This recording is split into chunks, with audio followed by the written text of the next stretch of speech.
Hello students, पिछले term पे हमने आप लोगों को मेट्रोलॉजी एंड मेजरिंग इंस्ट्रूमेंट में मापन के परिचय के बारे में पहला चैप्टर पढ़ाया था और आज हम जो दूसरा चैप्टर शुरू करेंगे वो आपका है मापन यंत्रों के सिद्धांत एवं वर्गीकरण, यानी principle and classification of measuring instrument.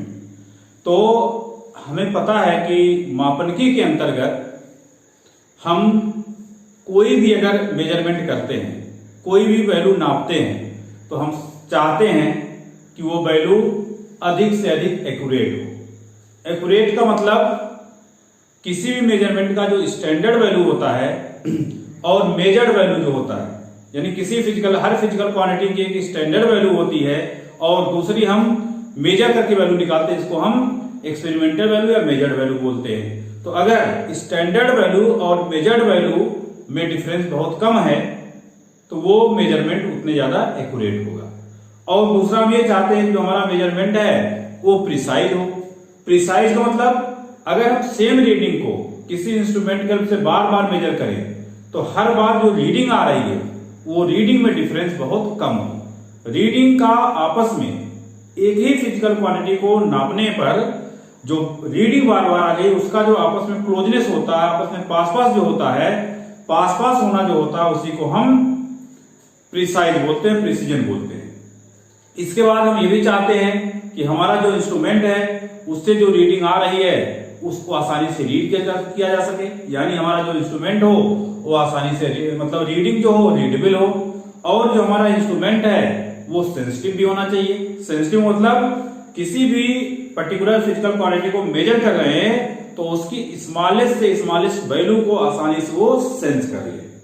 तो इन सब को देखते हुए हम जो हमारे मेजरिंग इंस्ट्रूमेंट होते हैं उसमें हम जो मेजर्ड वैल्यू होती है उसको हम मैग्नीफाई करके देखते हैं।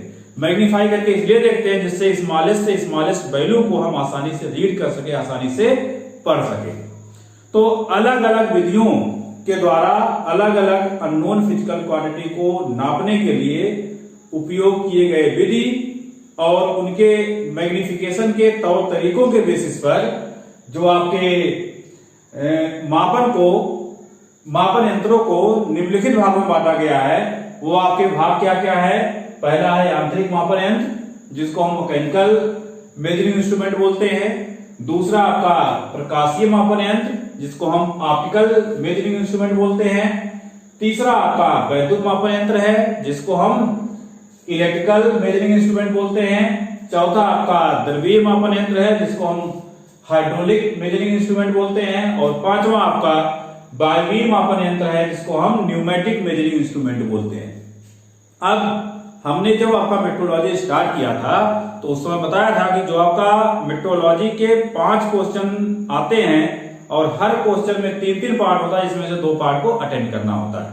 और क्वेश्चन नंबर 1 जो होता है वो आपके पहले चैप्टर इंट्रोडक्शन और दूसरे चैप्टर मापन यंत्रों के सिद्धांत एवं वर्गीकरण से पूरा कंप्लीट बनता है, जिसमें एक पार्ट पहले चैप्टर से होता है और 2 पार्ट इस दूसरे चैप्टर से होता है। अब ये जो आपके 5 मापन की विधियां हैं इसमें जनरली जो क्वेश्चन आते हैं वो पहले 3 विधियों पर ही बेस्ड आते हैं। कभी कभी एक आध बार आपका द्रवीय मापन यंत्र पर भी पूछा गया है। यहां पर हमें अटेंड 2 क्वेश्चन करना, 2 क्वेश्चन को देखते हुए हम अगर ऊपर की 3 विधियों की स्टडी कर लें तो हमारे लिए सफिशिएंट है। तो अब हम सबसे पहले यांत्रिक मापन यंत्र की बात करते हैं। तो आपके जो यांत्रिक मापन यंत्र होते हैं वो किसी भी मेजरमेंट को बहुत ही ज्यादा एक्यूरेट बनाते हैं। जैसे हम स्केल की बात करें, स्केल के बाद वर्नियर कैलिपर्स की बात करें, वर्नियर कैलिपर्स के बाद स्क्रू गेज की बात करें, तो आपका स्केल जो है किसी भी मेजरमेंट को पॉइंट के 1 डिजिट तक एक्यूरेट मेजर करता है। अगर हम वही वर्नियर कैलिपर की बात करें वो पॉइंट के 2 डिजिट तक एक्यूरेट मेजर करता है, और स्क्रू गेज की बात करें तो पॉइंट के 3 डिजिट तक एक्यूरेट मेजर करता है। तो यहां से हम ये देखेंगे कि आपका जो वर्नियर कैलिपर है और स्क्रू गेज है ये दोनों मैकेनिकल मेजरमेंट के केस में काफी आपके इंपॉर्टेंट होते हैं।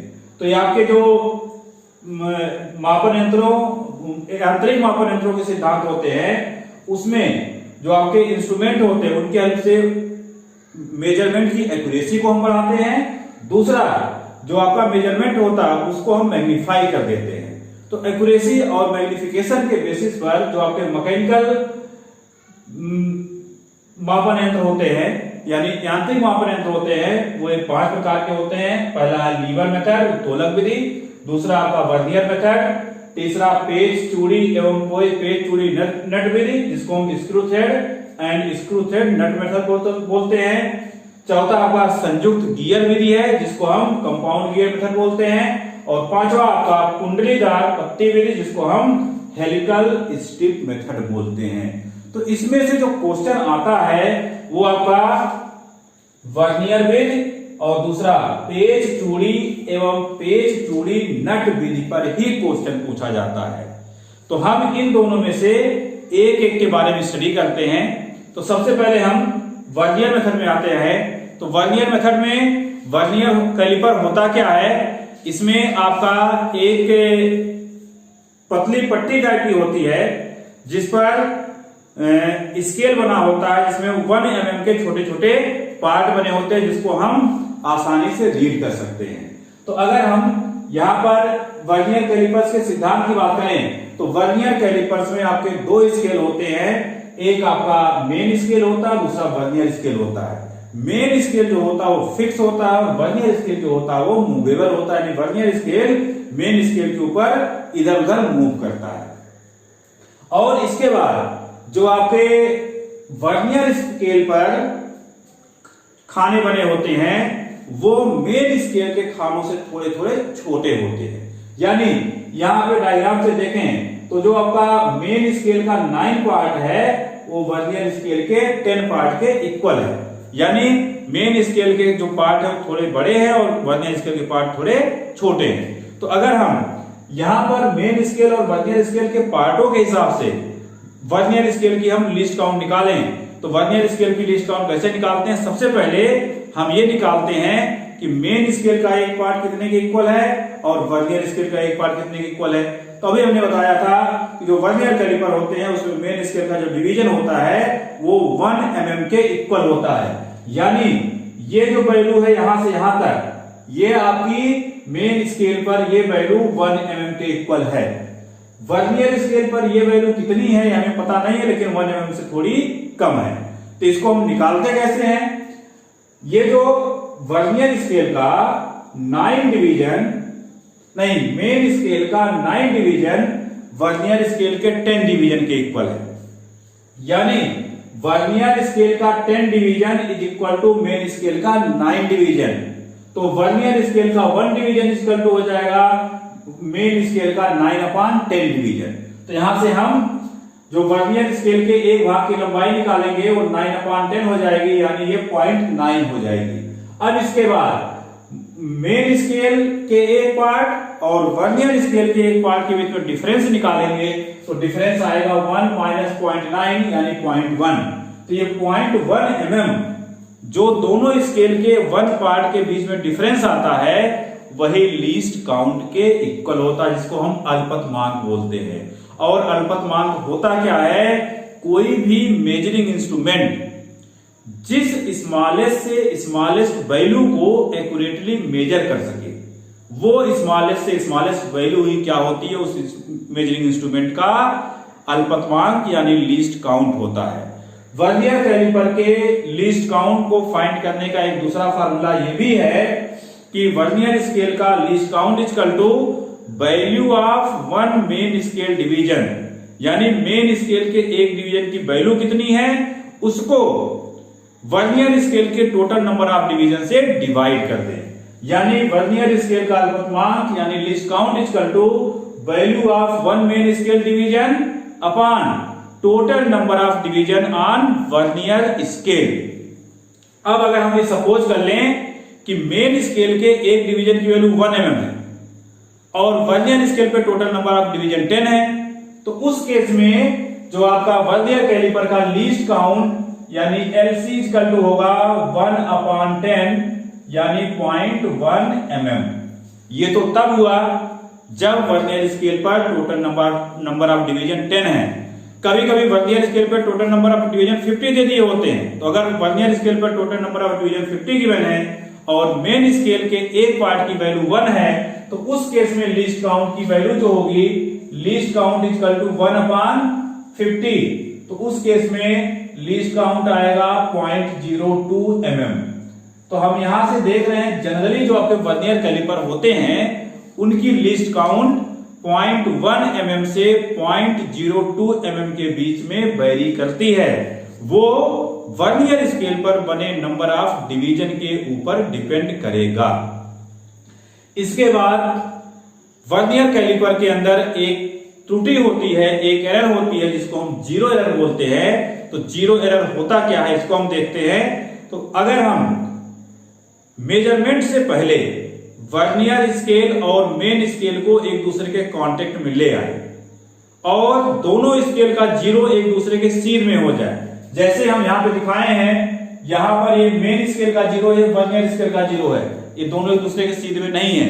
अगर ये जीरो इसके नीचे आ जाता, मतलब दोनों एक दूसरे के सीध में हो जाते, तो उस केस में आपका वर्नियर कैलिपर जीरो एरर से फ्री है, यानी उसमें कोई एरर नहीं है।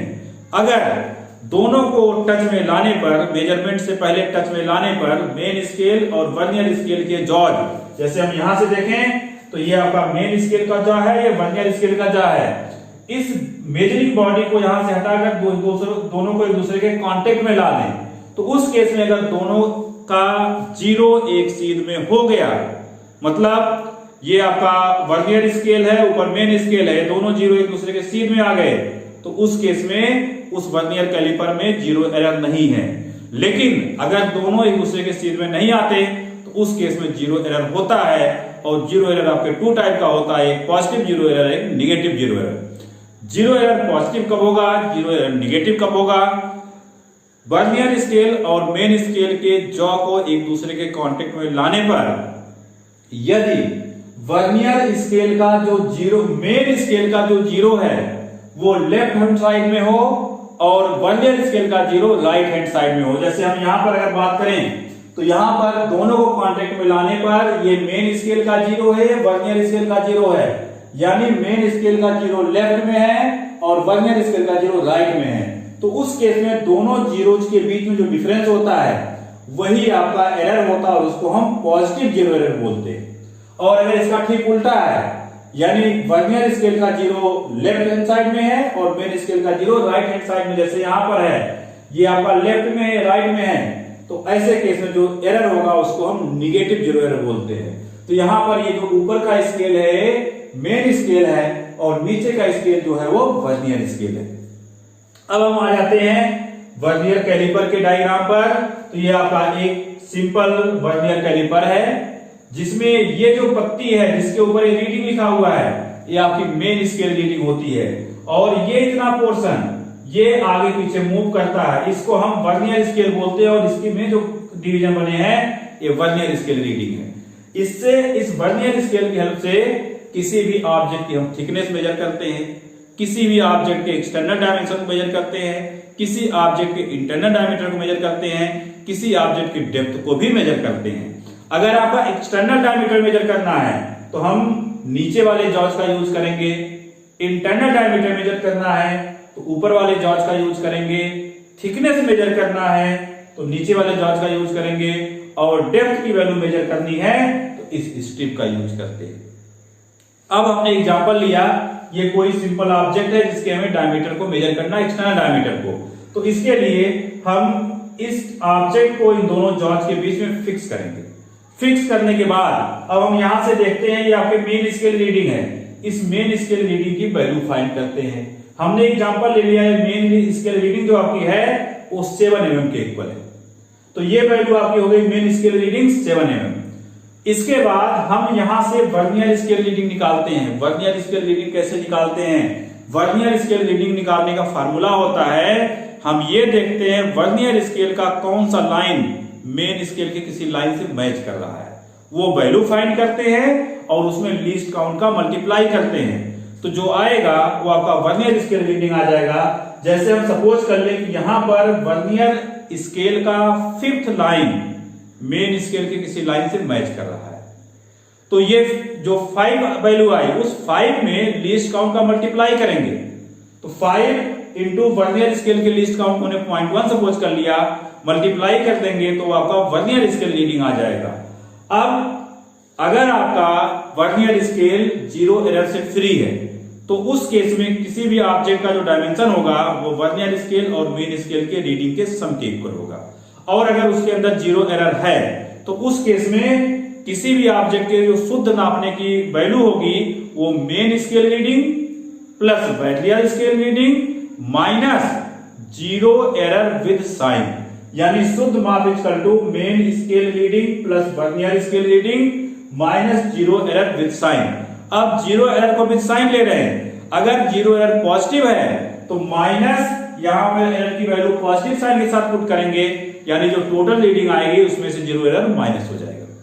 और अगर 0 एरर निगेटिव में है तो निगेटिव 0 एरर को यहां निगेटिव साइन के साथ रखेंगे और ये निगेटिव बाहर का निगेटिव मिलकर पॉजिटिव हो जाएगा, यानी अगर 0 एरर निगेटिव में है तो main scale reading vernier scale reading से के मेन स्केल रीडिंग और वर्नियर स्केल रीडिंग में वो माइनस जो निगेटिव 0 एरर है वो ऐड हो जाएगा, यानी जो आपकी एक्यूरेट रीडिंग आती है पॉजिटिव 0 एरर के केस में जो आपकी मेजर्ड वैल्यू होती है उसमें से उस एरर को माइनस करते हैं और निगेटिव 0 एरर के केस में जो आपकी वैल्यू आती है उसमें उस एरर को प्लस करते हैं तो आपको शुद्ध माप मिल जाता है। तो इस तरह से अगर आपका क्वेश्चन आता है कि यांत्रिक मापन यंत्रों के सिद्धांत को बताइए और वर्नियर कैलिपर के प्रिंसिपल को एक्सप्लेन करिए, तो हम ये बताएंगे कि आपके जो मैकेनिकल मेजरिंग इंस्ट्रूमेंट होते हैं उनके हेल्प से हम किसी भी वैल्यू को बहुत ज्यादा एक्यूरेट मेजर करते हैं। इसमें जो मेजर्ड वैल्यू होती है उसको मैग्नीफाई करके आपके इंस्ट्रूमेंट दिखाते हैं। अब वर्नियर कैलिपर की बात आती है तो वर्नियर कैलिपर होता क्या है, इसमें एक आपका मेन स्केल होता है जिसके ऊपर 1 mm के डिफरेंस पे डिवीजन बना होता है। उस मेन स्केल के ऊपर एक दूसरा स्केल होता है जो मेन स्केल के ऊपर मूव करता है, उसे हम वर्नियर स्केल बोलते हैं। इसके बाद हम इस मेन स्केल और वर्नियर स्केल को ड्रा करके यहां पर इस स्केल के लीस्ट काउंट की वैल्यू निकालेंगे।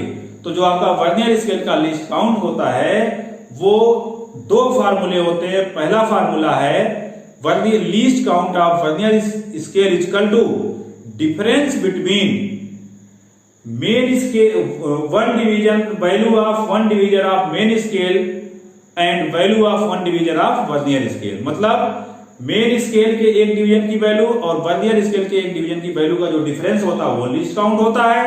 या दूसरा फार्मूला जो आपका होगा वो वर्नियर का least count is equal to value of 1 main scale division upon total number of division on vernier scale. तो यहां से हम लीस्ट काउंट निकालते हैं। इसके बाद हम वर्नियर कैलिपर के अंदर जो आपके एरर होते हैं यानी 0 एरर होता है उस 0 एरर को बताएंगे। 0 एरर 2 टाइप का होता है, पॉजिटिव 0 एरर, निगेटिव 0 एरर, उसके बारे में बताएंगे। फिर किसी भी ऑब्जेक्ट की अगर हमें डायमेंशन को मेजर करना है, इंटरनल एक्सटर्नल थिकनेस डेप्थ, तो उसके लिए हम यहां से इस वर्नियर कैलिपर का डिटेल में एक्सप्लेन करेंगे और इस फार्मूले मतलब एक्यूरेट मेजरमेंट यानी शुद्ध माप is equal to main scale reading plus vernier scale reading minus 0 error with sign में वैल्यू पुट करके उस वैल्यू को फाइंड करेंगे। तो ये रहा आपका यांत्रिक मापन यंत्रों के सिद्धांत में वर्नियर मेथड। तो आज के लिए इतना ही। नेक्स्ट टाइम पे हम आपका screw thread and screw thread nut method के बारे में बताएंगे। आज के लिए इतना ही। Thank you.